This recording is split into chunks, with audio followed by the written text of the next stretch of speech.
Will go into the subject. దినాన ప్రభు నా హృదయంలో ఈ ప్రాంతానికి నా హృదయాన్ని మండించిన విషయాన్ని నేను పంచుకుంటాను.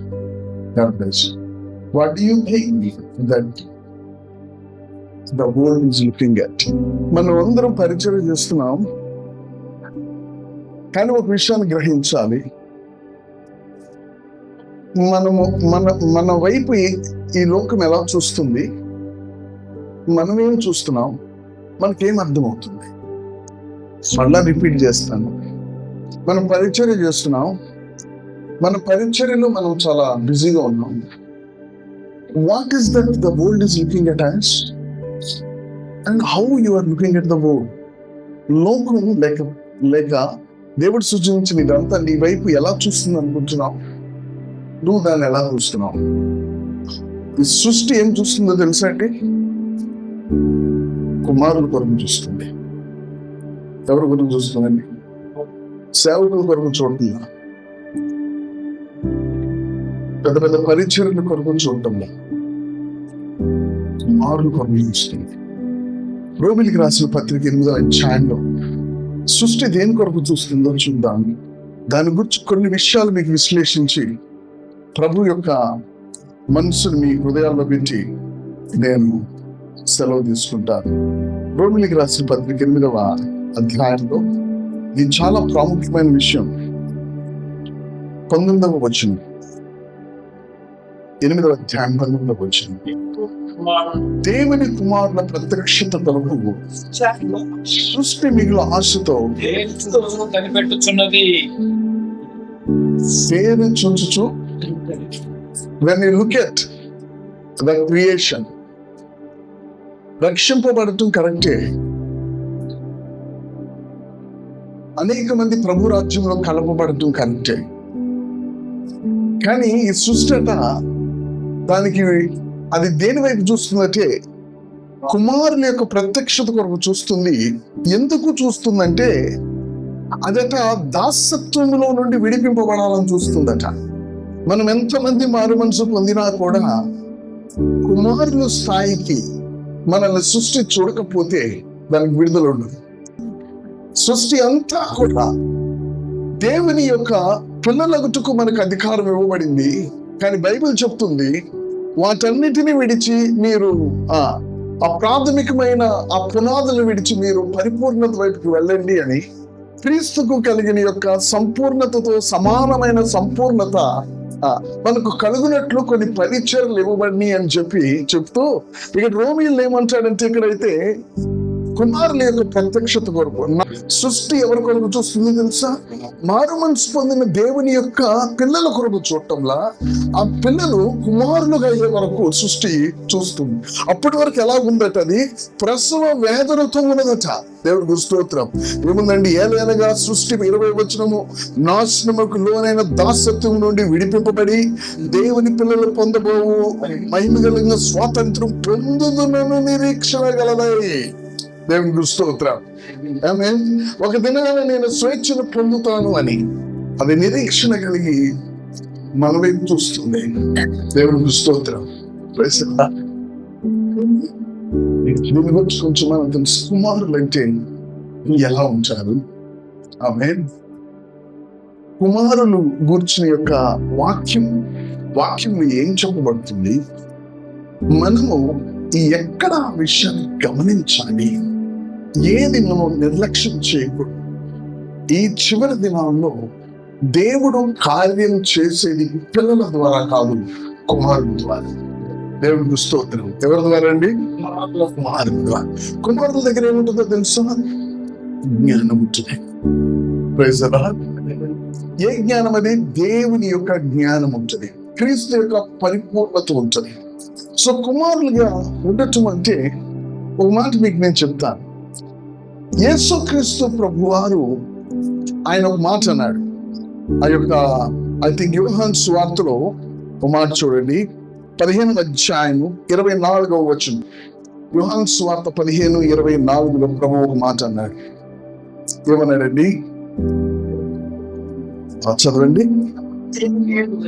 ఎవరునూ చేయని క్రియలు ఏంటంటే ఎవరునూ చేయని క్రియలు నేను వారి మధ్య చెయ్యకుండిన ఎడల వారికి పాపము లేకపోవును. ఇప్పుడైతే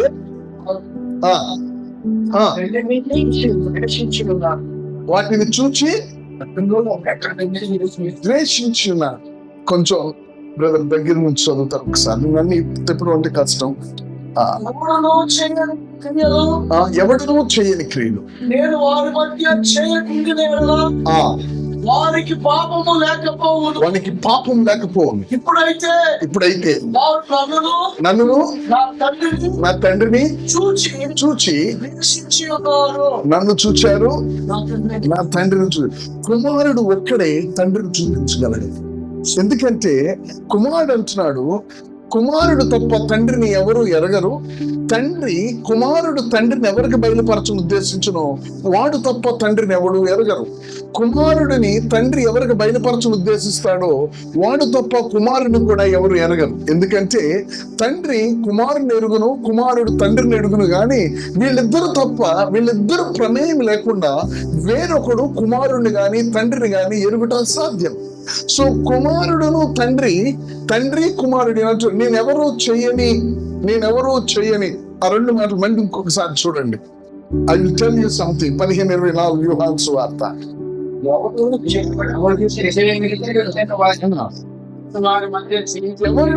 చేయని క్రియలు నేను వారి మధ్య చేయకుండిన ఎడల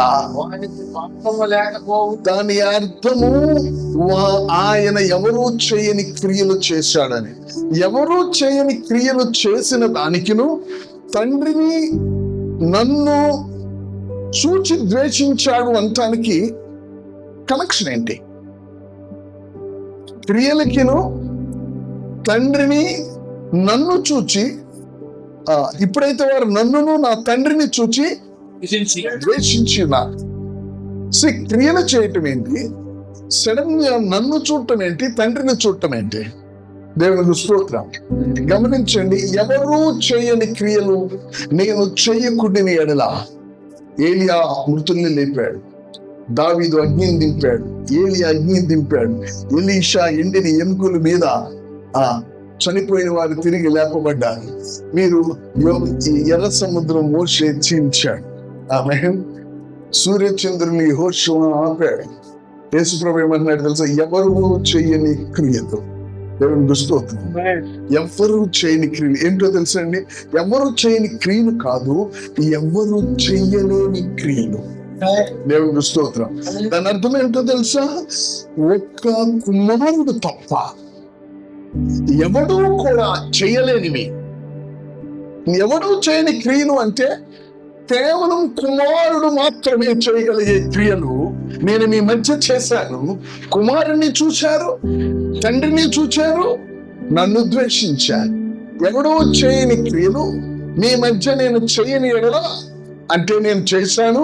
ఏమిటి నువ్వు చేసిందంటే, నేను చేసిన క్రియలు ఒక చచ్చిపోయిన లేపటం ఆల్రెడీ లేపారు. ఆమేన్. కుష్టు వ్యాధి వానికి స్వస్థత ఆల్రెడీ ఇచ్చారు. సూర్యచంద్రుల్ని ఆల్రెడీ ఆపారు. దేవునికి స్తోత్రం. కానీ నేను వాళ్ళు చేసినట్టు కాదు, కుమారుడు మాత్రమే చేయగలిగే క్రియలు నేను చేశాను. దాని అర్థం ఏంటో తెలుసా? కేవలము కుమారుడు మాత్రమే కొన్ని చేయగలరు, అందరూ చేయలేరు. దేవునికి స్తోత్రం. కుమారులు మాత్రమే చేయగలిగే క్రియలు చేయాలని ఈ సృష్టి చూస్తుంది. గుమారు చెప్పలేండి,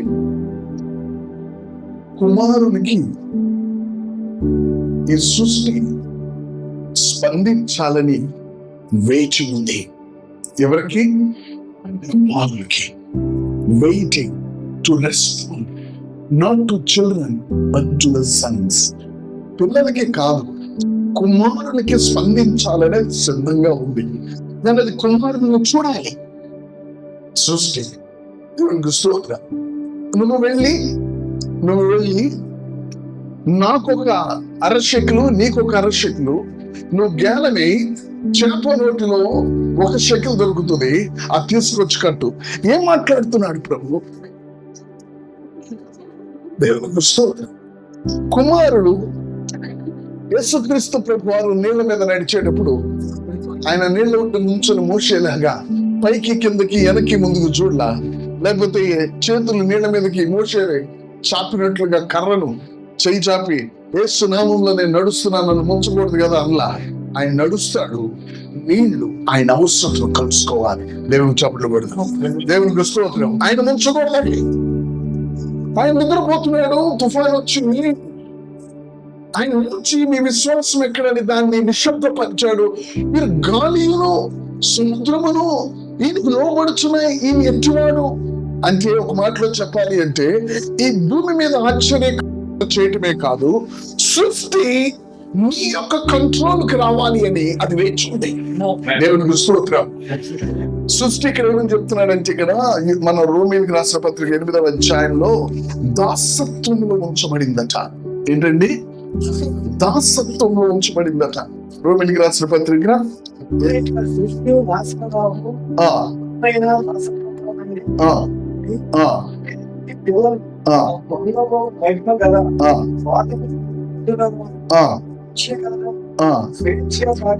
స్వేచ్ఛగా కాక లోపరిచిన మూలముగా వ్యర్థపరచబడి సృష్టి యావత్తు ఇది వరకు ఏకగ్రీవంగా మూలుగుచు ప్రసవ వేదన పడుచున్నదని ఎరుగుదము. దేవుని స్తోత్రం.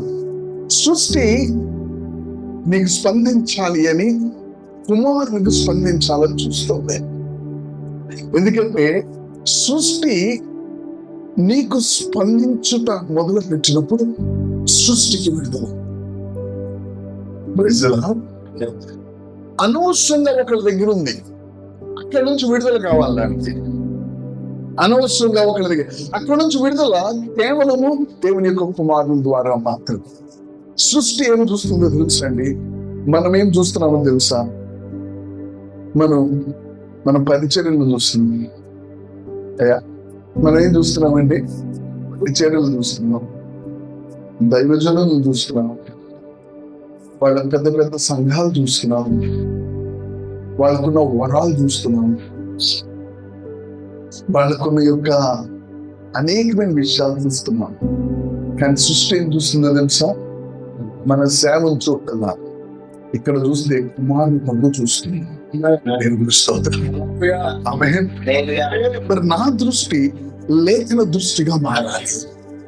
నా దృష్టి ప్రజలు మాట్లాడే దృష్టిగా ఉండకూడదు. నా దృష్టి ఎలా మారాలి? లేఖనపు దృష్టిగా. లేఖన దృష్టి ఏమిటి? లేఖనాలు కుమారుల కొరకు చూస్తున్నాయి. నేను వచ్చి, అయ్యా నిన్న కాక మన సేవ స్టార్ట్ చేశాడు ఆయన, ఎంత సంఘాలైన, ఎంత సేవ జరుగుతుంది, ఎంత గొప్ప కార్యాలు జరుగుతున్నాయో తెలుసా? మనం ఎంత వేదన పడుతున్నాం, ఏమీ జరగట్లేదు. నిన్ను అలా చూడమని నీకు ఎవరు చెప్పారు? నువ్వు యేసుక్రీస్తు ప్రభువారు ఆయన కుమారుడుగా సృష్టి చూడగానే దేవునికి స్తోత్రాలు. యేసు ప్రభు అన్నారు, మీరు హోసన్న అనకపోతే ఈ రాళ్ళు హోసన్న అంటాయి. ఎందుకో తెలుసా? నేను కుమారుని, నాకు రావాల్సిన ఘనత విషయంలో సృష్టి స్పందించడానికి రెడీగా ఉంది. నేను కుమారుని, నా సంగతి నాకు తెలుసు.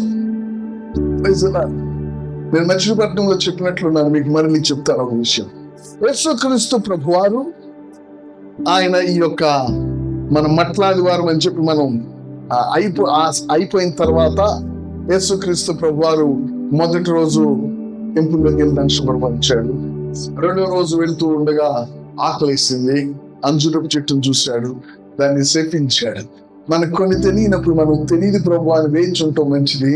మనం సొంతగా ఎక్స్ప్లెనేషన్స్ ఇచ్చుకుంటూ, ఆకులు ఉన్నాయి కాయ లేదు, ఆకులు ఉంటాయి అంటే అంజూరపు చెట్టుకి ప్రతి ఆకు కింద కాయ ఉంటుందంట, అది వేషధారణకి మూలమట, ఇది నిజమేనా, ఇది నీకు ఎవరు చెప్పారంటే అట్లా అనుకుంటున్నానని మీరు ఏదో కొత్తది తీసుకురావాలని చూడద్దు. తెలియనప్పుడు తెలియనట్లు ప్రభు తెలియదని ఉండడం మంచిది. విశ్లేషణ ఇచ్చి కొత్తది తీసుకురావాలని చూడద్దు. కుమారుల చుట్టూ కొత్తవి పుడతాయి, పిల్లలు కొత్తవి సృష్టిస్తారు. ఆయన మీకు అర్థమైందో లేదు? ఆమె కుమారుల చుట్టూ కొత్తవి పుడతాయి.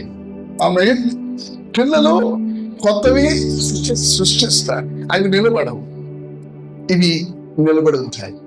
యేసుక్రీస్తు ప్రభువారు చెట్టు దగ్గరికి వెళ్ళినప్పుడు దేవుడు సృష్టించిన సృష్టిని శపిస్తాడా? ఈ యొక్క చెట్టు యొక్క కాయలు ఎవడు తినకుండా ఉండునుగా కానీ ప్రభు అని సాయంత్రం వచ్చినప్పుడు కదా వాడిపోయింది. ప్రభు నువ్వు చెప్పినట్లు వాడిపోయింది. అయ్యా ప్రభు అన్నాడు, మీరు విశ్వాసం కలిగి ఉండండి అన్నాడు. ఎందుకు ప్రభు దాన్ని శపించాడు? దేవునికి స్తోత్రం. మనకు ఒక ప్రిన్సిపల్ తెలియాలి. దేవుని కుమారుడికి సృష్టి స్పందిస్తాయి. మీకు నాకు అది తెలియకపోవచ్చు. అపోవాలైన సాతానుడికి తెలుసు. ఏమంటున్నాడు తెలుసా? నువ్వు గనక రాళ్లకు ఆజ్ఞాపిస్తే అవి రొట్లవుతాయి నీకు. ఎందుకంటే సృష్టి నీ మాటకు స్పందిస్తుంది, నీ ఆలోచనకు స్పందిస్తుంది సృష్టి. దేవునికి స్తోత్రం. అంతేకాదు నువ్వు దేవుని కుమారుడివి. దేవునికి యేసు ప్రభు ఏమన్నారు? నేను మనిషి కుమారుడు అంటాడు యేసయ్య. అప్పుడు అది ఏమంటాడు తెలుసా? నువ్వు దేవుని కుమారుడివి అంటాడు. ఈ పాయింట్కి మనం రావాలి. నువ్వు దేవుని కుమారుడు అయితే నువ్వు పైనుంచి కిందకు దుమ్ముకు. దాని అర్థం ఏంటో తెలుసా? నువ్వు దేవుని కుమారుడు అయినప్పుడు పరలోకంలో దేవతలు స్పందిస్తాయి. నువ్వు పిలవాల్సిన అవసరం లేదు. యేసుక్రీస్తు ప్రభువారు ఆ లాజరు సమాధి ముందుకు వెళ్ళి ప్రార్థన చేసి మోకరించి, లాజరు ప్రభువా బయటికి పంపు అన్నా. ప్రభు అన్నాడు, అసలు నేను నోరు తెరవవలసిన అవసరం నాకు లేదు. నువ్వు నా మాట ఇప్పుడు వింటున్నావు అని నాకు తెలుసు. ఇప్పుడు నేను నోరు తెరిచి నేను చెప్పటం, వీళ్ళు నువ్వు పంపించిన నన్ను నమ్ముట కొరకు సమాధి ముందు నిలబడ్డాను. నేను వాళ్ళని నమ్మని చెప్తూ ఉన్నాను అన్నాడు. ఎందుకంటే యేసుక్రీస్తు ప్రభువారు ఆయన నిలబడి ఉంటే పరలోకము తండ్రి స్పందిస్తాడు. దేవునికి స్తోత్రం. నీకు పరలోకము స్పందిస్తుంది. నువ్వెవరివి? దేవుని కుమారుడు. కాబట్టి ఒక మాటను మీరు గ్రహించాలి. మనము దేవుని కుమారులుగా ప్రభు మనల్ని కోరుకుంటున్నాడనే ఆ యొక్క కనులు మనకి తెరవబడి. దేవునికి స్తోత్రం.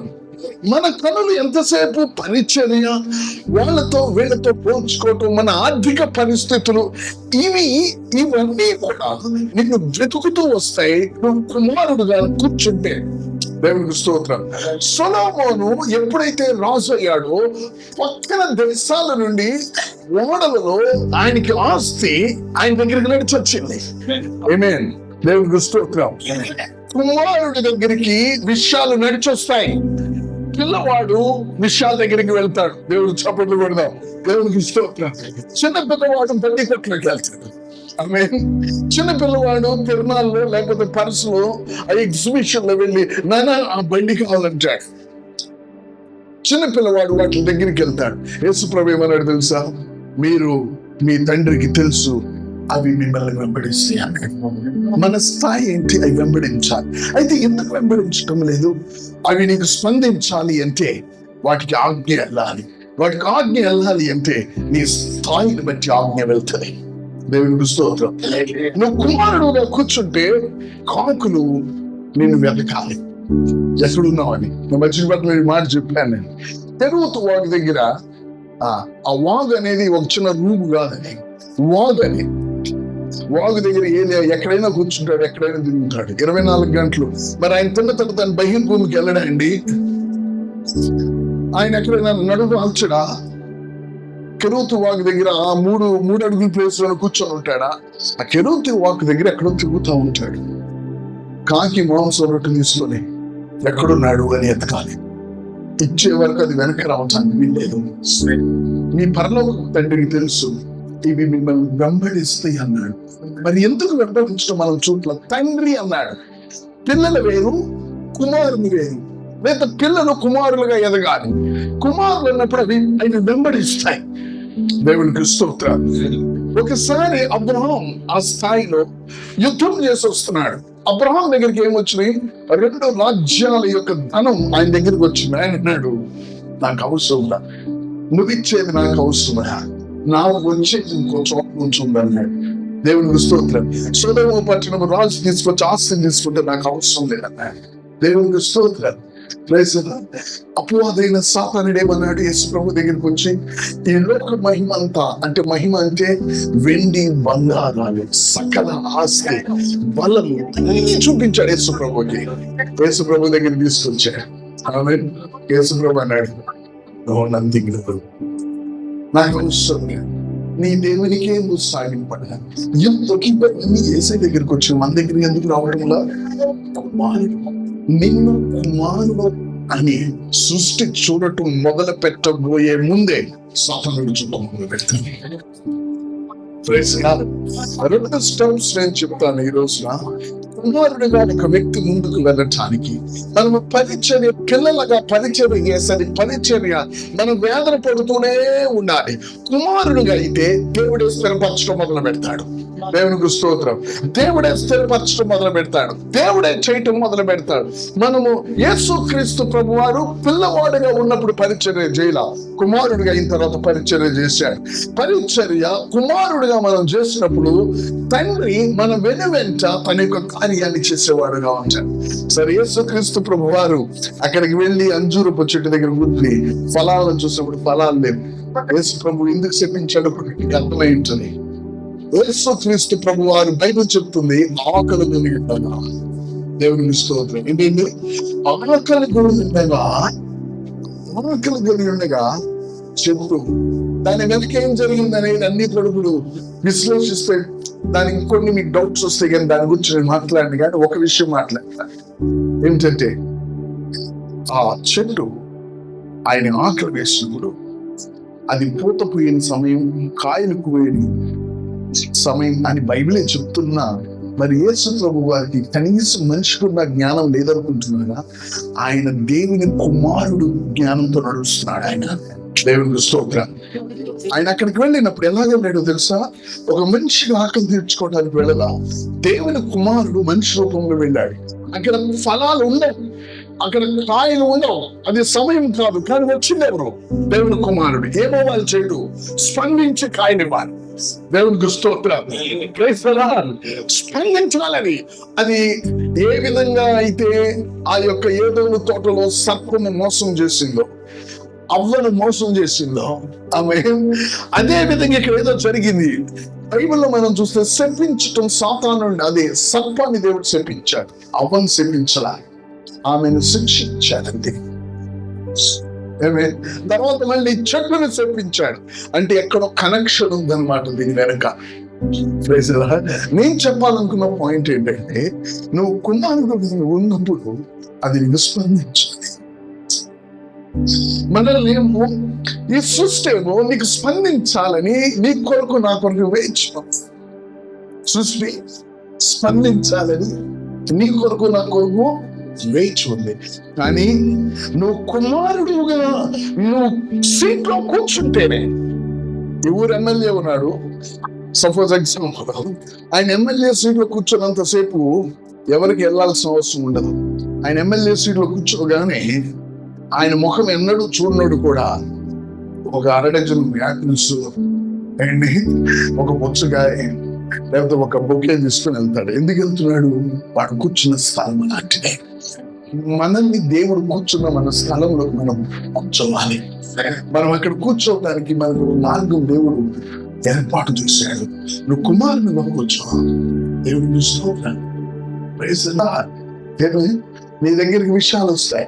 గమనించండి, మన జీవితాల్లో మీ దగ్గరికి డబ్బు రావటం అనేది పెద్ద విషయం కాదు. ఏంటండి, మన పరిస్థితి అంతా ఏంటో తెలుసు, డబ్బే. సేవకుని ఎక్కడ ఏ పరిస్థితి చూసినా డబ్బే. నీకు ఒకటే చెప్తున్నాను, కుమారుడుగా కూర్చో, నీ తండ్రికి తెలుసు. ఇక్కడ ఉన్న సేవకులు, మరీ ముఖ్యంగా దేవుని చేత పిలువబడిన దైవజనులు, నన్ను దేవుడు సేవకు పిలిచాడన్న ప్రతి దైవజనులు సాక్ష్యాల అందరికీ కూడా ఎక్కడో చోట కలుస్తూనే ఉంటాయి. ఒక 3 రోజులు అన్నం తిని ఉంటాం, పిల్లలకి పాలు ఇవ్వడానికి డబ్బులు ఉండవు. ఇవన్నీ కూడా స్టోరీ అందరికీ కలిసేది, కానీ ఎక్కువ కాలం అది నాకు దేవుడికి స్తోత్రం. ఈ లోపు నువ్వు కుమారునిగా వెదగాలి. సృష్టి నీకు స్పందించాలని వేచి, దేవుడికి స్తోత్రం. సృష్టి నీకు స్పందించాలని వేచి ఉంది. నువ్వు తల్లి గర్భంలో పడినప్పుడే తల్లి రొమ్మున పాలు మొదలవుతాయి. నిన్ను దేవుడికి సేవకు పిలిచి నీకు డబ్బులు తక్కువ ఇస్తాడా? నువ్వు తల్లి గర్భంలో పడటం మొదలవగానే తల్లి రొమ్మును పాలు పెట్టే జ్ఞానం ఉన్నవాడు మనల్ని సేవకు పిలిచి మనకు కనీసము ఒక దగ్గరికి 100 రూపాయలు పెట్టుకొని మనం వెళ్ళలేని పరిస్థితి మనకి ఇస్తాడా? కరెక్టే, కొంతకాలం నేను పరీక్షిస్తాడు, కానీ తర్వాత నువ్వు కుమారుడివి చిన్నపిల్లవాడు కాదు, నువ్వు ఇతరులకు ఇచ్చేవాడుగా మారాలి. కుమారుడు ఇంట్లో వాళ్ళకి ఇచ్చేవాడుగా ఉంటాడు, ఇంట్లో వాళ్ళ దగ్గర తీసుకునేవాడుగా ఉన్నాడు. దేవునికి స్తోత్రం. Praise the Lord. మనము సేవకులము, విశ్వాసం మనకి ఇవ్వచ్చు, కానీ మనము ఇచ్చే వారంగా విశ్వాసులు కనపడాలి. దేవునికి చెప్పట్లు కూడా కుమారుడు గుర్తని. దేవునికి స్తోత్రం. Praise the Lord. విశ్వాసులు మన దగ్గరికి తీసుకొచ్చినప్పుడు మనం దానికి అర్హులు అన్నట్లు, అవును వాక్యం చెప్తుంది అర్హులమే, కానీ ఆ సేవకుడు కుమారుడు స్థాయికి ఎదిగినట్లు ఎట్లా ఉంటుందో తెలుసా? ఇతడు వాళ్ళకి ఏమి ఇవ్వగలరు అని చూస్తాడు. యేసుక్రీస్తు ప్రభువారు 5 రొట్టెలు 2 చేపలు వచ్చినప్పుడు ఆయన నేనేమి ఇవ్వగలను అని చెప్పి పిల్లల వలె 200 దేనారాలు వీరికి సరిపోవలేదు. ఆయన కూర్చోబెట్టండి, 50 మంది పంక్తులుగా కూర్చోబెట్టండి. కుమారుడు ఇచ్చేవాడుగా వాడి సామర్థ్యత ఉంటుంది కాబట్టి వాడు ఎలాగోలా వాడని చేస్తారు. అట్లాగే దేవుని యొక్క కార్యం కూడా సేవకులు మనం కుమారుడు మనము మన అవసరం ఏదో కాదు చూడాల్సింది, మనము ఎదుటి వాళ్ళ అవసరం చూడాలి.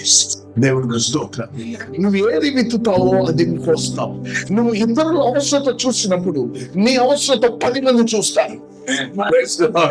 నీ దగ్గరికి విషయాలు నడిచి వస్తాయి. ఇక నువ్వు నిర్ణయించుకోవాలి ఎవరో కాదనేది.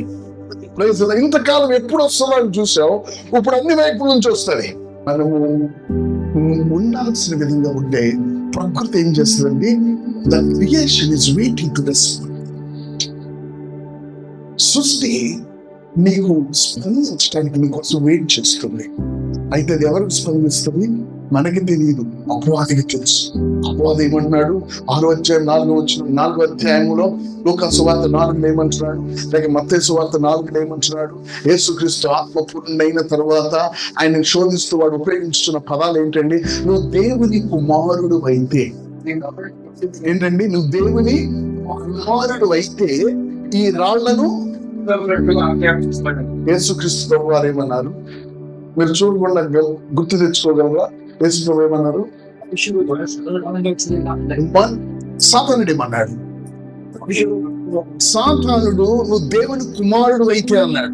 యేసు ప్రభు ఏమన్నాడు? మనుషుడు నేను దేవుని కుమారుడు అనాలి కదా. ఆయన సాతానుడికి ఏం తెలుసా? దేవుని కుమారుడు సృష్టి స్పందిస్తుందని వాడికి తెలుసు, పరలోకం స్పందిస్తుందని వాడికి తెలుసు. ఆమె దేవదూతలు కూడా అవి స్పందిస్తే అని తెలుసు వాడికి. దేవుని కుమారుడికి సృష్టి స్పందిస్తుంది, కానీ మనకి తెలియదు సృష్టి స్పందిస్తుందని. Praise the lord. దేవుని కుమారుడికి సృష్టి స్పందిస్తుంది. ఆ విధమైన ఛాయ కలిగిన వాడు దానియేలుకి సింహములు వాళ్ళని ఆకలితో ఉన్నవి కష్టం అన్ని వాళ్ళని దహించలేదు.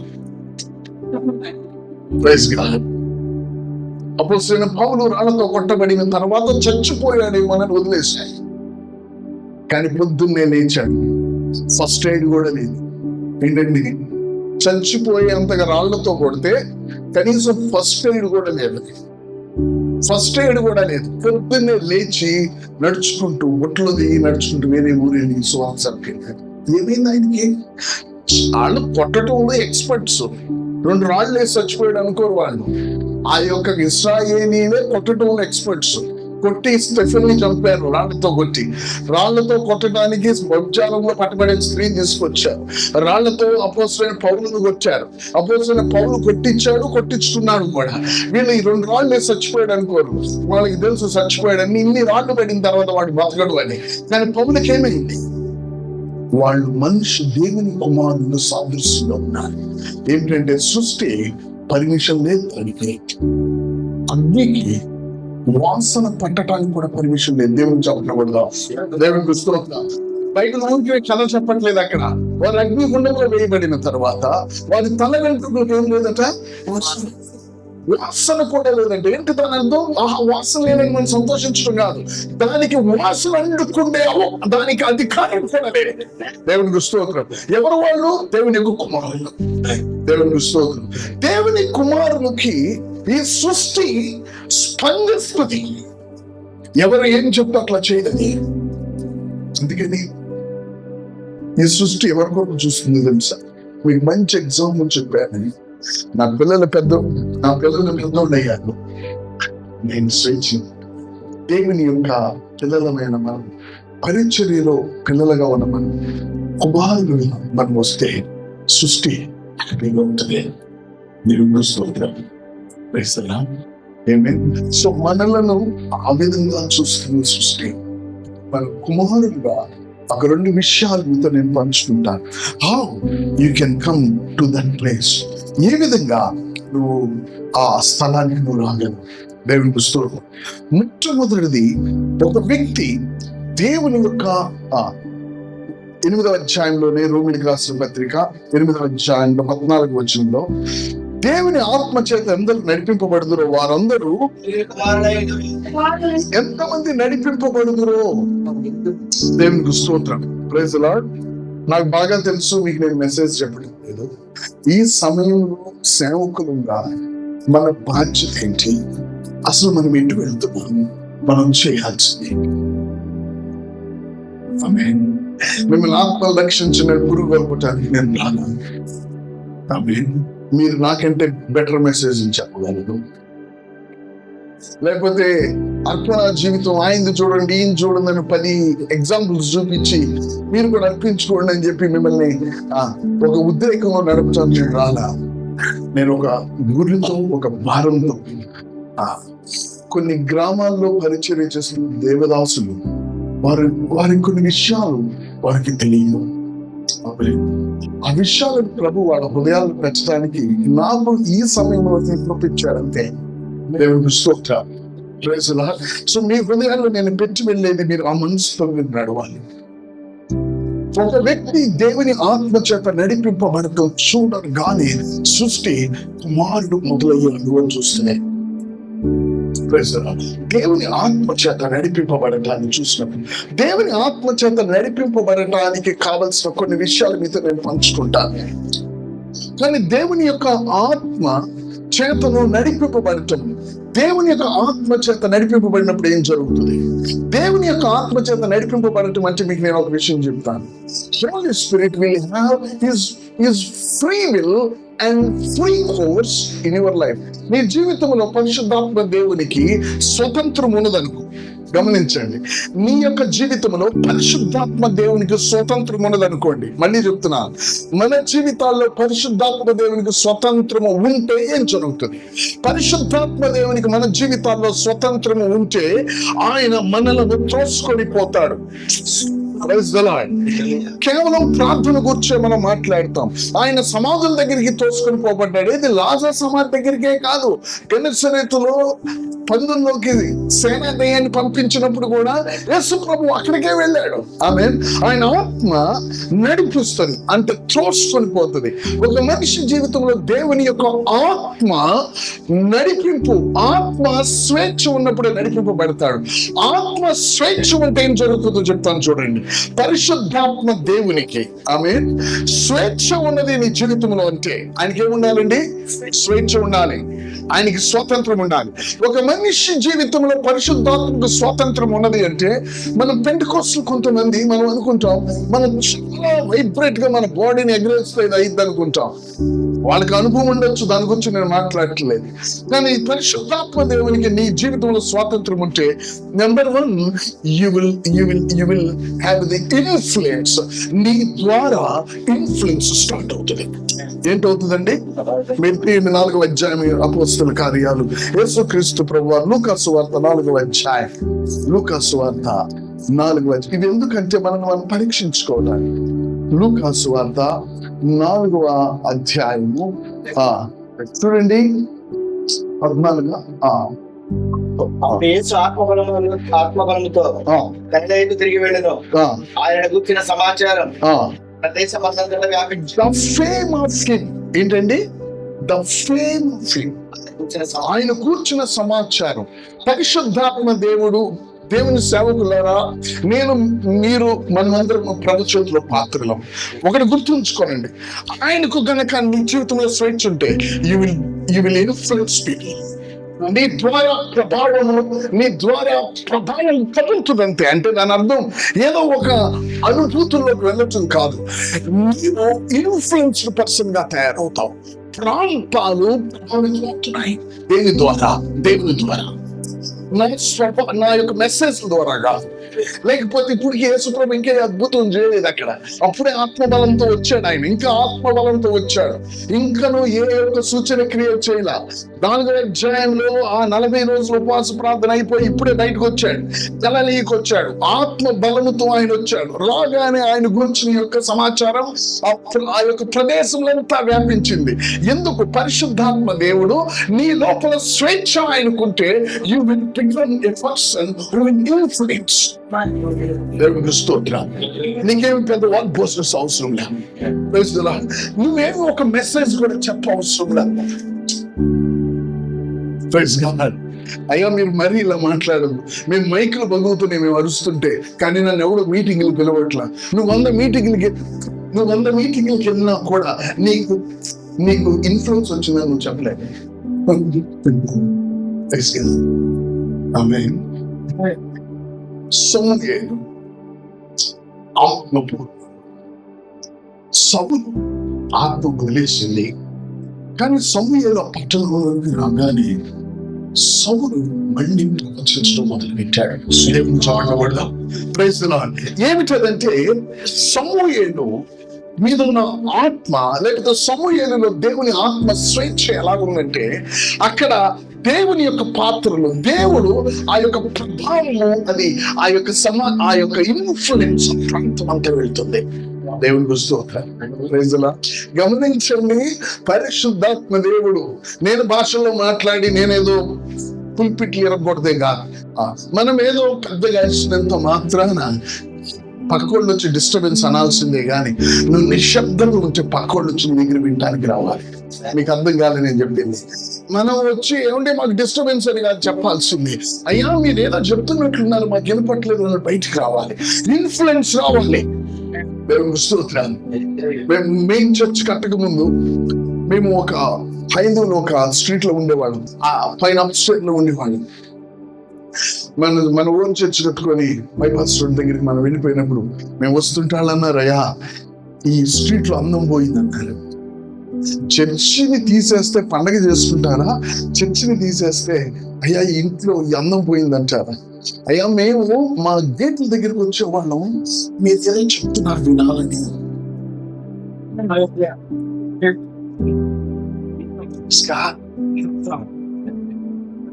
మీరేదో చెప్తున్నారు వినాలని. ఎందుకంటే మన సౌండ్ మన వరకే వాళ్ళకి వినపడదు. కానీ ఇక్కడ ఏదో జరుగుతుంది.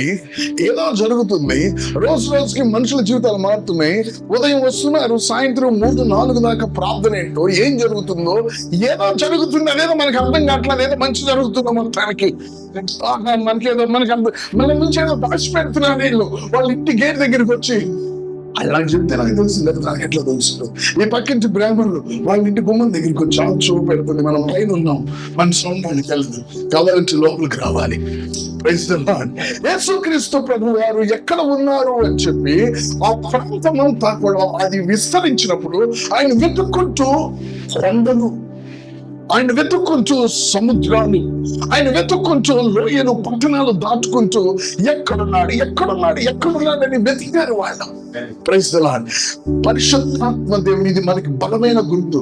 పరిశుద్ధాత్మ దేవుడు నీలో స్వతంత్రం ఆయనకు ఉన్నది అంటే you will start ఇన్ఫ్లుయెన్స్ నీ ద్వారా బయలుదేరుతుంది.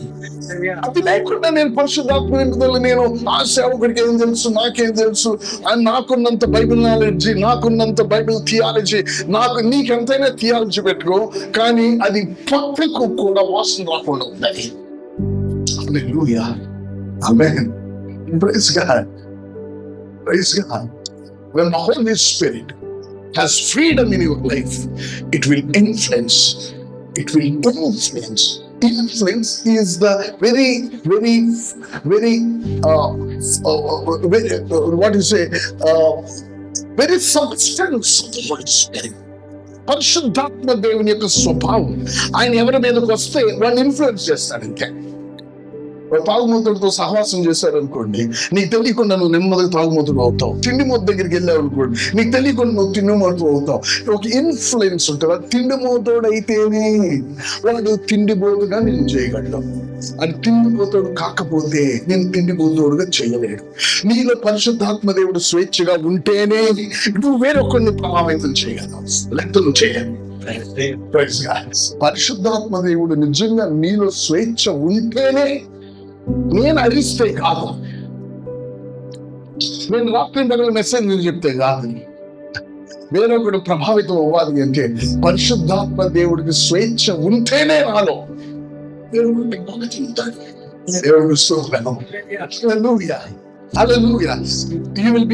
యేసుక్రీస్తు ప్రభువు ఒక మెసేజ్ చెప్పలా, పరిశుద్ధాత్మ దేవుని యొక్క బుద్ధి, పరిశుద్ధాత్మ దేవుని యొక్క బుద్ధి ఇన్ఫ్లుయెన్స్ ఏంటండి? ఇన్ఫ్లుయెన్స్. ఆయనకి అటువంటి స్వభావం అయింది. దేవుడికి స్తోత్రం. Praise the lord. ఆమేన్.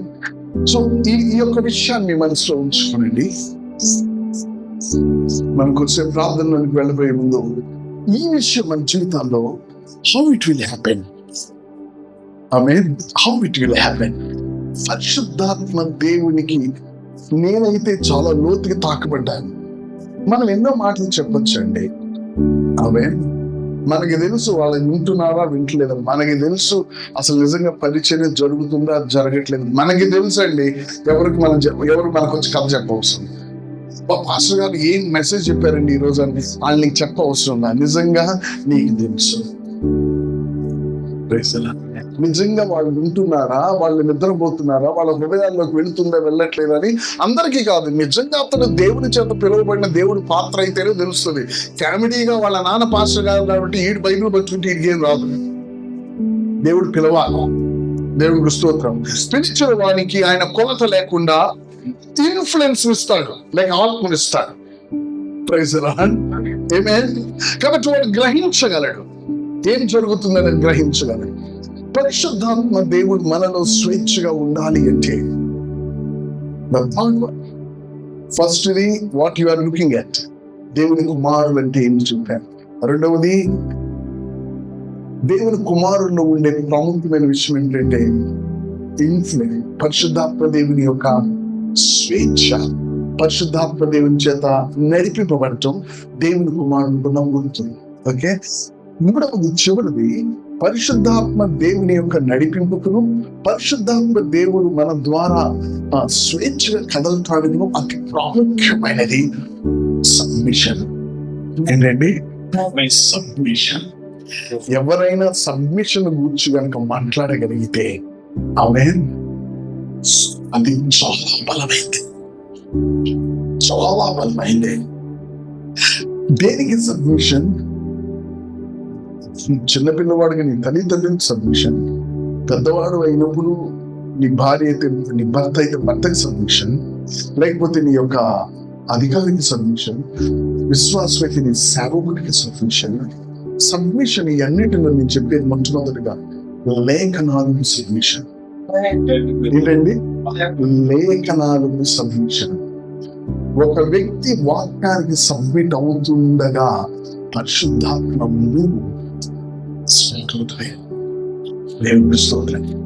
పరిశుద్ధాత్మ దేవుడు నువ్వు స్టార్ట్ అయింది అంటే లేనివి అక్కడ నమ్ముతుంటాయి. ఇప్పటి వరకు కనపడనివి అక్కడ కనిపించడం మొదలైతాయి. ఇప్పటి వరకు అక్కడ లేనివి అక్కడికి రావటం మొదలైతాయి.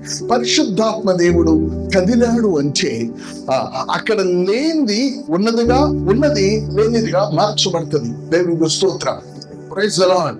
ఆమేన్. పరిశుద్ధాత్మ దేవుడు కదలటం ఇదే గుర్తు. పరిశుద్ధాత్మ దేవుడు ఒక మనిషి జీవితం నుంచి కదులుతున్నాడంటే గుర్తు ఇదే. ఆమేన్. అక్కడ విషయాలు మారిపోతాయి. వాళ్ళకి అర్థం కాదు. ఎవరికి పరిశుద్ధాత్మ కార్యాలు ఆత్మ సంబంధికే కానీ ఇతరులకు అర్థం కావు.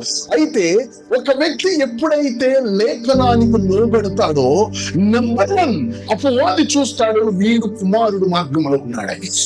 దేవునికి స్తోత్రం. హల్లెలూయా.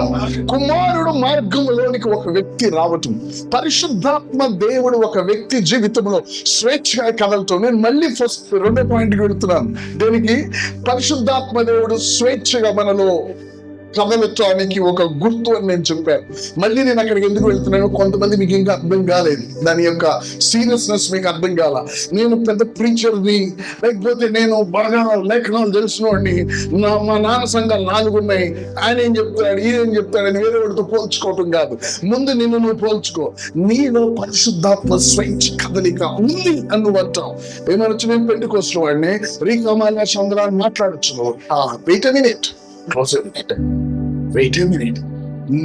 నీవు నిన్ను బట్టి అతిశయించుతుందా? నీలో పరిశుద్ధాత్మ దేవుడు స్వేచ్ఛ కదలికుంటే యు ఇన్ఫ్లుయెన్స్ పీపుల్. ఇన్ఫ్లుయెన్స్ అనేది ఆయన స్వభావం. నువ్వంటావు సంపెంగ్ పువ్వుని పెట్టి, ఈ సంపెంగ్ పువ్వు వాసన రాదంటే వాడు నేను చూసినవి పాపం వీడికి ఇంకా తెలియదులే అని అనుకుంటాడు. సంపెంగ్ పువ్వు అక్కడ నువ్వు పెట్టి, లేకపోతే ఏమైనా పువ్వులు నువ్వు అక్కడ పెట్టి వాసన వచ్చాయి కాదులే అంటే నువ్వు పిచ్చోడువా, నేను పిచ్చోడునా? పరిశుద్ధాత్మ దేవుడు నా జీవితం భలే కుదురుతున్నాడని నువ్వు చెప్పి అక్కడ ఏ విధమైన ఇన్ఫ్లుయెన్స్ లేకపోతే అదే మాట నువ్వు పిచ్చోడువా, నేను పిచ్చోడు అంటారు ఈ రోజు నుంచి. దేవుడు స్తోత్రం. Praise the Lord. Amen. Hallelujah. So don't play, don't copy. You cannot imitate the Holy Spirit. పరిశుద్ధాత్మ దేవుని విషయాలు ఇమిటేట్ చేయలేవు, నువ్వు కాపీ చేయలేవు నువ్వు. దేవుని స్తోత్రం. కాబట్టి ఇది ఒక చెక్ పాయింట్ మనందరికి చెక్ పాయింట్. మన జీవితం ఇన్ఫ్లుయెన్స్ చేయగలుగుతుందా? Praise God. Amen. మన జీవితం ఇన్ఫ్లుయెన్స్.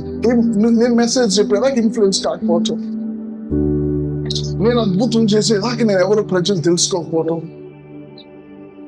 దేవుని కుమారుడు ఆత్మ స్వేచ్ఛ వాళ్ళల్లో ఉంటుంది కాబట్టి వారి జీవితాలు ఇన్ఫ్లుయెన్స్ చేసే జీవితాలు ఉంటాయి. దేవుని స్తోత్రం. సేవకులు రాదు, ఒకసారి ఆ విషయాన్ని పరీక్షించుకుంటాను. నేను మెసేజ్ చెప్పడానికి రాలా, ఇక్కడ సరైన సేవ లేక దేవుడు కోరుకుంటున్న ఈ ముగింపు దినాల్లో ప్రభువు కోరుకుంటున్న మార్గం నీ ముందు పెడుతున్నాను నేను. ఈ సృష్టి, ఈ భూమి ఎలా ముగించబడిపోతుందో తెలుసా అండి? ఈ భూమి మనం కట్టే సంఘాలతో ముగింపబడదండి. ఈ భూమి 6వ రోజుతో ముగింపబడుతుంది. 6వ రోజు దేవుడు చేసింది తన స్వరూపము తన పోలికలో. అంటే దేవుడు ఈ సృష్టిని తన స్వరూపము తన పోలికతో ముగించబోతున్నాడు. దేవుడు చెప్పండి పడలాం. దేవుడికి స్తోత్రం. తన స్వరూపము తన పోలికతో ముగించబోతున్నాడంటే ఏమన్నాడు? మొదటి ఆదాము దేవుడి కుమారుడు అన్నాడు. దేవునికి స్తోత్రం. దేవుని కుమారులతో ఈ సృష్టి ముగింపు రాబోతుంది. మనం దేవుని కుమారులుగా మనం వెనక వెళ్ళినప్పుడు, మన మనసును నిండిపినప్పుడు ఈ సృష్టిని దేవుడు త్వరగా వైండప్ చేయడానికి మనం సహకరించిన వారు అవుతాం. మనం అనుకుంటున్నట్లు గొప్ప గొప్ప పరిచర్యలు చేయడంతో మనం ఏమంటాం తెలుసా? సువార్త లోకమంతా వ్యాపించాలి, వ్యాపించిన తర్వాత అంతం వస్తుంది. కరెక్టే, సువార్త. మరి ఇక్కడేం చేద్దాం?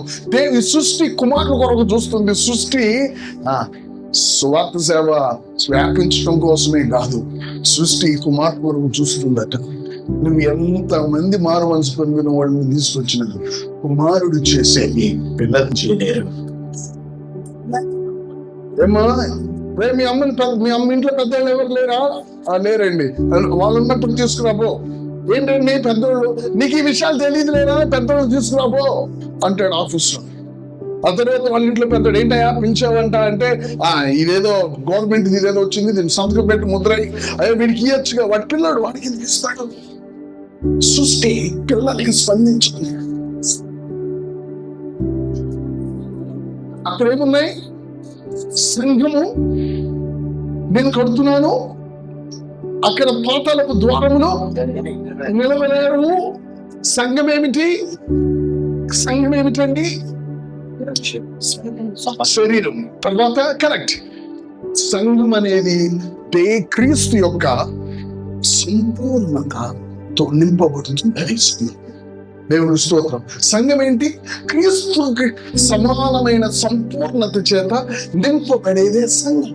సంఘం క్రీస్తు స్వరూపానికి వచ్చినప్పుడు మాత్రమే ఇక్కడ అక్కడ ఏమున్నాయండి? పాతాళం దగ్గర పాతాళం ద్వారాలు ఉన్నాయి. పిల్లలు ఎంత స్పందించండి, పిల్లలు ఎంత స్పందించు. పేతురుకి, పౌలుకి నేను స్పందిస్తా, యేసుకి నేను స్పందిస్తా. నువ్వెవరివి? ద్వారాలు అంటే ఏంటో తెలుసా? గేట్స్ అంటే ఏంటో తెలుసా అండి? పట్టణానికి గేట్స్ ఉంటాయి. దావీదు ఎక్కడ కూర్చున్నాడు? గేట్స్ మీద కూర్చున్నాడు. ఎవరు ఉంటారు అక్కడ? బలవంతులు ఉంటారు. ఆ పట్టణాన్ని కాపాడేవాళ్ళు పైన కూర్చుంటారు. ఆ పట్టణానికి జ్ఞానం చెప్పేవాళ్ళు పైన కూర్చుంటారు. వాళ్ళ పిల్లడు వచ్చి ఒత్తుకులు భయపడరు వాళ్ళు. అక్కడ బలవంతులు కూర్చుంటారు. పాతాళపు ద్వారంలో నిలవనారు అంటే పాతాళంలో ఉన్న బలవంతుడు వీళ్ళ ముందు నిలబడలేడు. ఎవరు ఈ బలవంతుడు? దేవుని కుమారుడు. వాడు చీకటి. దేవునికి స్తోత్రం. కాబట్టి పాతాళపు ద్వారాలను మనం పడుకోవాలి అంటే ఇక్కడ కుమారులు నడవటం చూడాలి. దేవునికి స్తోత్రం. Praise the Lord. ఈ లోకాన్ని దేవుడు కుమారులతో ముగించబోతున్నాడు, పిల్లలతో ముగించట్లేదు. Praise the lord. పిల్లల్ని కుమారులుగా చేయాలని. కుమారులు ఎవరు అంటే కుమారులు వాళ్ళలో దేవుని Holy Spirit will have a free move in their hearts. పరిశుద్ధాత్మ దేవుడు వాళ్ళ యొక్క హృదయాల్లో స్వేచ్ఛ ఉంటుంది. నీకు ఎలా తెలుసు? మన మోకాలు నల్లగా ఉంటుంది బట్టి కాదు తెలిసేది. It will influence.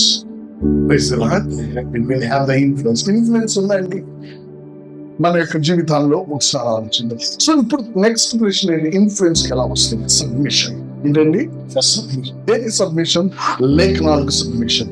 యేసుక్రీస్తు ప్రభువు నెంబర్ 1 ఆయన బాలుడుగా ఉన్నప్పుడు 12 ఏళ్ల వయసుప్పుడు ఏమండి వాళ్ళ తల్లిదండ్రులకు ఏం చేశాడు ఆయన? నువ్వెందుకున్నావు ఇక్కడ అంటే ఆయన అమ్మా నేను నా తండ్రి పని మీద ఉండాలని ఎరుగురా అని చెప్తూ ఏం చేశాడండి? ఆయన తల్లిదండ్రులకు లోబడి ఉన్నాడు. ఎన్ని రోజులు? 18 సంవత్సరాలు లోబడి ఉన్నాడు. గమనించండి, లేఖనాలకు ఒక వ్యక్తి లోబడటాన్ని సాతాను చూశాడా? వాడు ఇద్దరు పడ్డారు. మళ్ళీ నేను చెప్తున్నాను, ఎందుకంటే లేఖనాలకు పరిశుద్ధాత్మ కూడా లోబడతాడు. వెలుగు కమ్మని పలుకగా ఈయన నడుము కట్టుకొని దేవునికి స్తోత్రం. ఆమె పంచి అయితే పంచి కట్టుకొని, బెల్ట్ అయితే బెల్ట్ పట్టుకొని ఏమొచ్చింది? వెలుగు కమ్మని పలుకగా దేవునికి స్తోత్రం. ఈయన యాక్షన్ లోకి వెళ్ళిపోతాడు. ఎందుకో తెలుసా? మాటలాగానే దాన్ని చేసేది ఆత్మ. పరిశుద్ధాత్మ దేవుడు లేఖనాలను ఆయన నెరవేర్చే పనిలో ఉన్నాడు. వారు వాక్యము ప్రకటించుచూ ఉండగా దేవుడు వారు వెనువెంట వాక్యమును స్థిరపరుస్తూ ఉన్నాడు. ఎవరు? పరిశుద్ధాత్మ దేవుడు స్థిరపరుస్తూ ఉన్నాడు. వాక్యానికి లోబడటం అని మనం చెప్పలేమేమో కానీ దాని మీనింగ్ అదే. పరిశుద్ధాత్మ దేవుడు వాక్యముకు లోబడటం, వాక్యము ఏదైతే చెప్తుందో ఆ పని ఆయన చేస్తాడు. దేవునికి స్తోత్రం. సమయాన్ని నోటి నుంచి వచ్చిన మాట నేల రాలలేదు. ఏమో రాలేదంటే ఏంటి? ఎవరైనా బకెట్లో పెట్టారా? దేవుని ఆత్మ దాన్ని నెరవేరుస్తూ పట్టుకుంది. దేవునికి స్తోత్రం. Praise the Lord. సబ్మిషన్. గమనించు, the powerful point, the powerful thing. ఒక వ్యక్తి లేఖనానికి లోబడ్డాడు. దేవుని కుమారుడు వానికి లోబడటమే లోపరచబడిన సృష్టికి స్వాతంత్రం. నేను వెనక నుంచి ముందు నుంచి వెనక మాట్లాడతాను. లేఖనాలకు లోబడే వ్యక్తికి లోబడుటే సృష్టికి విడుదల. అదేనా ఇష్టపూర్వకంగా కాకుండా లోపరచబడి ఉందట. అదే అయితే దానికి విడుదల కావాలట. ఏంటి దానికి విడుదల తెలుసా? దేవుని కుమారుని వచ్చి దానికి ఆజ్ఞిస్తే దానికి విడుదల. దేవుని కుమారునికి అది స్పందించడం దానికి విడుదల. ఇంతకాలం అది స్పందించకుండా దాన్ని ఎవరిలో పుట్టుకొని ఉంచారు. దేవుని బిడ్డలకు స్పందించద్దు. ఈ బ్రదర్కి అవసరం కానీ నువ్వు ఇవ్వద్దు. ఎందుకంత ఇస్తావు? ఆపే. ఆ సేవకుడు దేవుడు పిలిచాడు, ఆయన్ని పిలిచాడు కానీ ఆయనకి ఎందుకు ఇస్తావు? ఆపే. ఆ దైవ సేవకుడికి సహాయం చేస్తాడు. ఆ దైవ సేవకుడు వాళ్ళకి సహాయం చేస్తాడు. వాడు ఆ బాధల నుంచి బయటకు వస్తాడు. వాడి కష్టం నుంచి, ఆ సేవలో కష్టం నుంచి బయటకు వస్తాడు. వాడిని అక్కడికి వెళ్ళనియద్దు. వాడిని ఆపే. మీకు తెలియదు, మనుషుల సహాయాన్ని కూడా సాతాను ఆపుతాడు. నువ్వు ఎప్పుడైతే సరే లోపెడతావో నువ్వు మనుషుల దయని పొందుకుంటావు. దేవుని చెప్పండి కూడా మాట్లాడుతున్నావు. మనుషుల నుంచి నువ్వు దయ పొందుకుంటావు. నువ్వు ప్రమోట్ చేయబడతావు. నువ్వు దేవునికి స్తోత్రం. అయ్యగారు మంచివాళ్ళు, అయ్యగారి దగ్గర మీకు తీసుకెళ్ళండి, ప్రార్థన చేస్తాడని ఎవరు సిగరెట్ ఎవరు చెబుతాడు. దేవునికి స్తోత్రం. ఏమవుతుంది? నువ్వు లోబడగానే విషయాలు మారిపోవడం మొదలవుతాయి. ఆయన తల్లిదండ్రులకు లోబడగా మనుషుల దయ్యందును దేవుని దయ్యందును మనుషుల ముందు దేవుని ముందు మంచివాడు అనిపించుకుంటూ ఆయన జ్ఞానంలో ఎదుగుట మొదలవుతుంది. ఇక అన్ని విధాలుగా ఎదగటం మొదలవుతుంది. ఇక దేవునికి స్తోత్రం. లోబడగానే సాతానుడికి నిద్ర పట్టింది. ఏమండి, వాక్యానికి లోబడగానే, ఎందుకంటే నీ చేతుల్లో ఉంటుంది స్వాతంత్రం. నువ్వు చేయొచ్చు, చేయకపోవచ్చు. నువ్వు ఎప్పుడైతే చేయొచ్చు, చేయకపోవచ్చు నీ చేతుల్లో ఉంటుందో, లేఖనానికి నువ్వు చెయ్యాలి, లేఖనాన్ని చేయాలని లోబడతావో వానికి నీ పదం తొలగిపోతుంది. నాకు ఇవ్వబడింది 1 వరకే. సో నేను 2 విషయాలు చెప్పాలి, ముగిస్తాను, ప్రార్థన చేసుకున్నాను. హల్లెలూయా.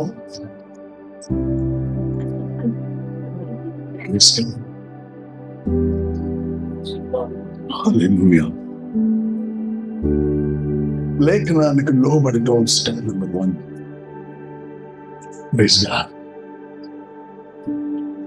తర్వాత యేసుక్రీస్తు ప్రభువారు అదే లేఖనాలు నెరవేర్చడానికి 30 సంవత్సరాలతో మళ్ళీ తనకంటే తక్కువ వారు లేఖనం నెరవేర్చడానికి తనకంటే తక్కువ వారి యొద్ద బాప్తిజం పొందాడు. సాధారణ మరొకసారి చదవకపోతే దేవుడు అన్నాడు, ఈయన నా ప్రియ కుమారుడు, ఈయన యందు నేను ఆనందించుచున్నాను అనగానే పాతాళం దేవుడు మాట చెప్తే అర్థం ఏంటి తెలుసా? సాతానుడు యేసుక్రీస్తు పౌరుడుగా ఉన్నప్పుడు లోబడగానే ఈయన ఎవరో నా ప్రాణం తీసేటట్టున్నాడని చూశాడు. ఆయన లోబడగానే విషయాలన్నీ కలిసి అవటం మొదలైనవి. నువ్వు ఎప్పుడైతే లోబడతావో నీకు పరిస్థితులు ప్రతికూలమైనవి నీకు అనుకూలంగా మారిపోవడం మొదలవుతాయి. దేవునికి స్తోత్రం. ఎందుకంటే దానిలో ఉన్న యొక్క అమ్మ లాంటిది నీ శత్రువుల ఇంట నీకు ఆయన ఆమేన్ నీ నా తన అంటున్నా నా గిన్నె నీ లోపల ఏముందో అది పొగలటం మొదలవుతుంది. దేవుని చెప్పలు పెడదాం. దేవుని స్తోత్రం. నీ లోపల ఒకటి ఉన్నది, అది పొగలటం మొదలయ్యేది అప్పుడే. యేసు ప్రభువులో ఏముంది ఎవరికి తెలియదు. తండ్రి మాట్లాడగానే పొగలటం మొదలైంది. దేవునికి స్తోత్రం. మనం ఎప్పుడైతే లేఖనాలకు లోబడతామో, లోబడటానికి పడకపోవటానికి నీ చేతుల్లోనే ఉంది. కానీ పడకపోవటం నీకు లాభం, కానీ పడితే నీకు నష్టం.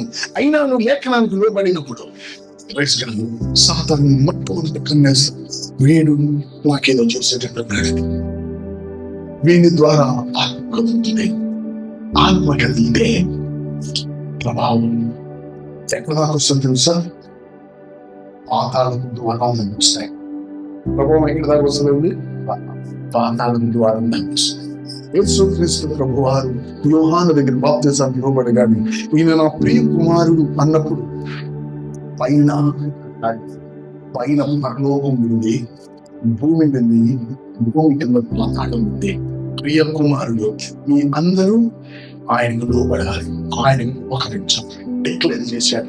అందుకే సాతానుడు ఏమంటాడు తెలుసా? నాకు పౌలు తెలుసు, నాకు యేసు తెలుసు. ఎందుకంటే డిక్లేర్ అయిపోయింది అక్కడ.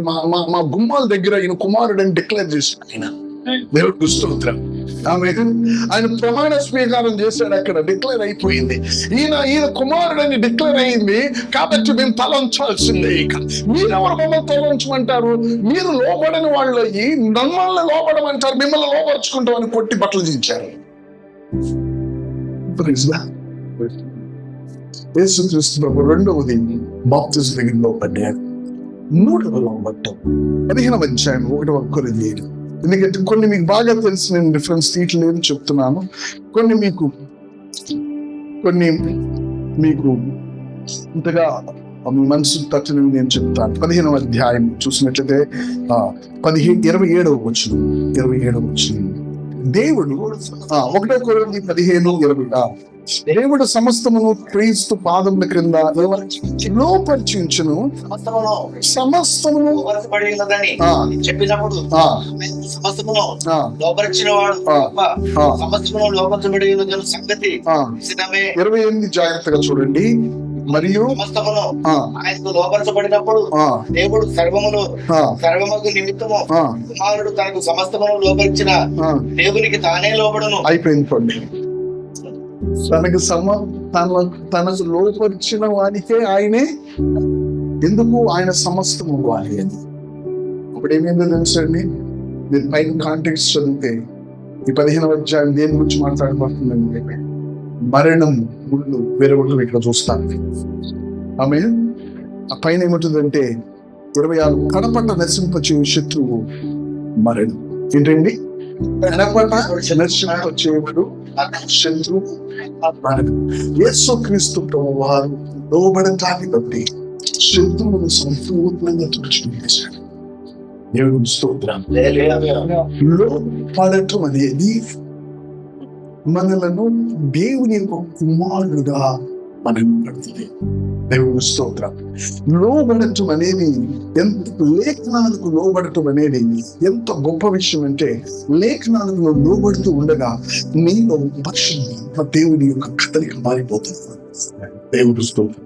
పరిశుద్ధాత్మ దేవుడు కదలకుండా, అయ్యగారు ఈ డబ్బులు మీరు ఉంచుకోండి, అయ్యగారు ఈ స్థలం మీరు తీసుకోండి, అయ్యగారు అని నువ్వు 10 సార్లు అనౌన్స్మెంట్ చేసిన తర్వాత తీసుకురావటం కాదు.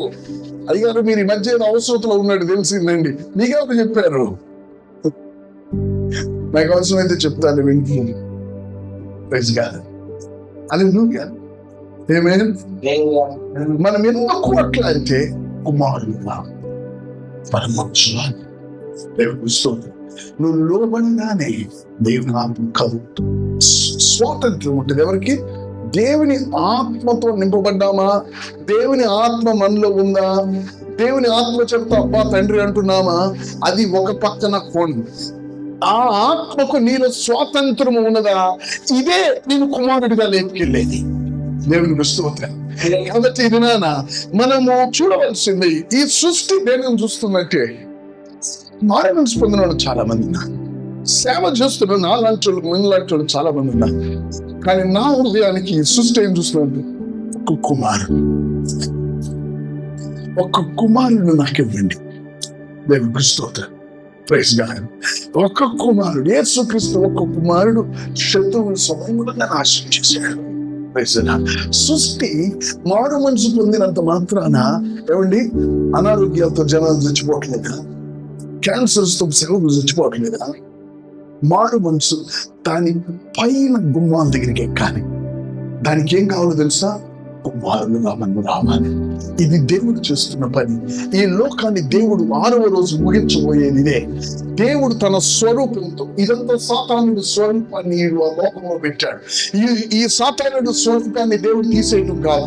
దేవుడు స్వరూపము, ఈ సాతానుడి స్వరూపమున ఈ లోకములో ఆయన స్వరూపం ఏలిన తర్వాతే దీనికి ముగింపు. ఈ లోకాన్ని ఆయన స్వరూపం ఏలిన తర్వాత, అందుకే ఆరోగ్యంలో ప్రభు అన్నాడు, మీరు ఏలుడి, మీరు లోపరుచుకోండి, మీరు విస్తరించండి, మీరు సబ్డ్యూ ద థింగ్స్, మీరు వీటిని లోపరుచుకోవాలి. అది నా యొక్క ప్రణాళిక. దేవుడు తప్పు చేయాలి. మనం తప్పు చేసామని లోపరుచుకోకపోతే పోయారు, 2 మారు మనసు పొందని అంటలా. లోపరుచుకోవటం అనేది చూపించి ఆయన ఈ భూమిని తీసేపోతున్నాడు. దేవునికి స్తోత్రం. కాబట్టి భూమికి ముగింపు ఏంటో తెలుసా? గొప్ప సువార్త సేవే కాదండి, ఈ లోకానికి ముగింపు కుమారులు. ఎవరండి? 24 గంటల సృష్టి, ఆ శబ్దం, ఆ మూలుగు, ఒక తల్లి గర్భవతి సమయం వచ్చినట్టు మూలిగినట్లు సృష్టి ఏమలుగుతుందంటే కుమారుడిగా అవటానికి అడిగి, నువ్వేమో సంఘం అంటావు, లేకపోతే ఇంకా సేవ అంటావు, ఇంకొక మందిరం అంటావు, సరే కట్టు, కానీ నువ్వు ఎటు రావాలి అంటే కుమారుడిగా అవటానికి రా. కుమారుడిగా అవటానికి రా. సృష్టి మిగుల వేదంతో ఉంది కుమారుడిని చూడటానికి. దేవుడికి స్తోత్రం. వాళ్ళు కాలు పెట్టగానే పరలోకం నుంచి రాసిన చెక్కులు మారిపోతాయి. లేని ఉన్నట్లు ఉంది, లేనట్లు అవ్వాల్సిందే. నక్క, నువ్వు నన్నేమి చేయలేవు. ఈ రోజు రేపు మర్నాడు నేను ఈ పనులు చేసుకుంటూ పోవాల్సిందే. నా మీద నీకు అధికారం లేదు. మన కుమారుడు అన్నప్పుడు మన మీద ఈ లోకం అధికారం చేయడం కుమారులు వాళ్ళ అధికారం కలిగిన వారే గాని కుమారుని మీద ఏ అధికారం వచ్చేది? ఆయన అధికారం ఒకటే ఉంటుంది. సృష్టి కుమారుల వరకు చూస్తుంది. నేను సేవ వాళ్ళ సంఘాల వైపు, వాళ్ళ తలంతుల వైపు, వాళ్ళ డబ్బుల వైపు చూస్తుంది. నువ్వు చూసేది లేఖనం చూసేటప్పుడు హల్లెలూయా. నేను చూసేది లేఖనం ఏమైందో చూస్తుంది. ఎప్పుడు రాలేదు ఇటువంటి రోడ్లో నేను, అంటే మచిలీపట్నంలో నుంచి వచ్చిన తర్వాత ఇంకా అన్ని పంట పొలాలే, మొత్తం కోతలు పోసేవి. ఎటు చూసిన గ్రామాలు కనపట్లేదు నాకు. సముద్రం ఉందా అన్నట్లుంది. ఎటు చూసిన అట్లా చూస్తూ ఉంటే నా మనసులో ఎప్పుడు ఇది ఉంటుంది కాబట్టి నాతో ఏం మాట్లాడుతున్నట్లు ఉంటుందో తెలుసండి. సృష్టి వాళ్ళకి కావాలి. ఏమన్నా అన్నా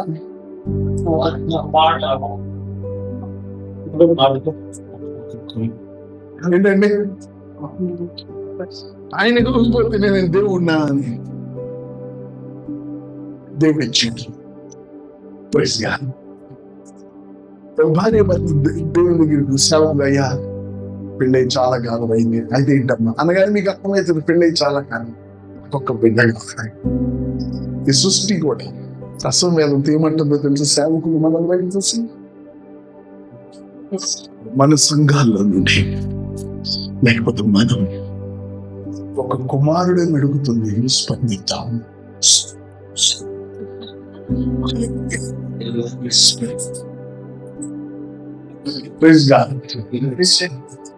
పైన ఆకాశము కింద భూమి. బైబిల్ చెప్తుంది సర్వ సృష్టి. సృష్టి అంటే కనిపించేవి కనిపించనివి కూడా సృష్టి. దేవదూతలు కూడా దేవుని కుమారుడు ఉపయోగించున్నాయి. దేవుని కుమారుడు ఉపవాసం ఉంటే దేవదూతల నుంచి పరిచయం చేసినాయి. అని నీళ్లు కావాలో ఆయన ఎత్తి పక్కన కూర్చోబెట్టాలి, అవే చేసి దేవుని కుమారుడు. దేవుని స్తోత్రం. ఈ లోకం ముగించేది, ఈ సృష్టి మన వైపు చూస్తుంది. సేవకులు మన వైపు సృష్టి చూస్తుంది. లేఖనాలను బట్టి ఒక కుమారుడు కావాలి. దేవునికి స్తోత్రం. ఆ కుమారుడు ఎలా వస్తాడు, ఎట్లా వస్తాడంటే అడు లోబడేవాడుగా కుమారుడు. దేవునికి స్తోత్రం. తల ఉంచుదాం, ప్రార్థన చేస్తుంది. మొత్తం సమయం అయిపోయింది. లేఖనం చూసినట్లు ఈ దినం నుండి చూచి దేవుడు మనకి తెలిసిన, నేను నా యొక్క వ్యక్తిగత గదిలోకి వెళ్ళినప్పుడు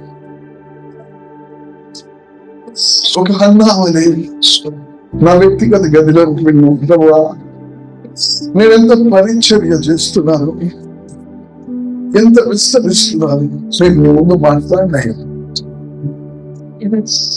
సర్వ సృష్టి కుమారుడు కొరకు అసూయాన్ని, అది నన్ను చేయలేవా, అది నన్ను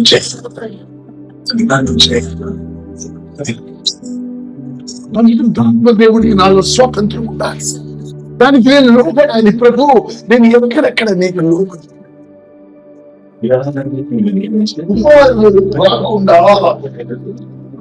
సృష్టి ముగింపబడదు.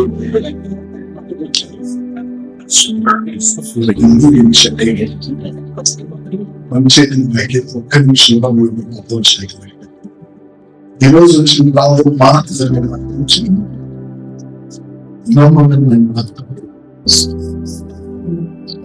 చేసే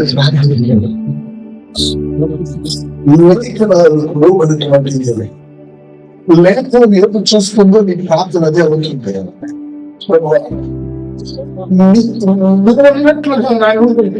తండ్రి నన్ను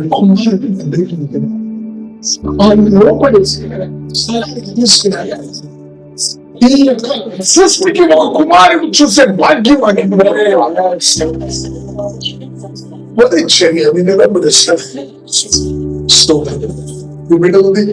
నీ దాసులకు వచ్చిన జీవనాన్ని ప్రభు వాళ్ళలో ప్రభు గొప్ప చేయాలి. జనాన్ని బట్టి ముందు స్తుతిస్తూ ఇవ్వబడిన సమయాన్ని బట్టి నీకు వందనాలు చెల్లిస్తూ